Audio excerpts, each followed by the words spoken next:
Binary সংখ্যা থেকে দশমিক সংখ্যায় রূপান্তর খুবই একটা হট টপিক তোমাদের এইচএসসি আইসিটির জন্য। কোনো কারণে তোমার যদি ক্যালকুলেটর না থাকে অথবা কোনো পরীক্ষায় যদি ক্যালকুলেটর নিষিদ্ধ থাকে, এই ম্যাথগুলোকে তুমি কিভাবে করবা চলো দেখে নিই সুন্দর একটা ট্রিক। বাইনারি যে সংখ্যাটা আছে সেই সংখ্যাটাকে একটু ফাঁকা করে লিখি।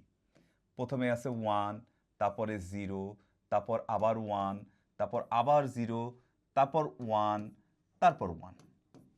ওকে, এখন সবচেয়ে ডান পাশে আমাদের যে 1 আছে তার নিচে আমরা লিখব 1। এখানে যদি 0 থাকে তাতেও কোনো সমস্যা নাই। সবচেয়ে ডান পাশে যে ডিজিট আছে তার নিচে লিখবা 1। এবার এই 1কে 2 দ্বারা গুণ করলে কত হয় সেটা এই ডিজিটের নিচে লিখব, সেটা কত 2।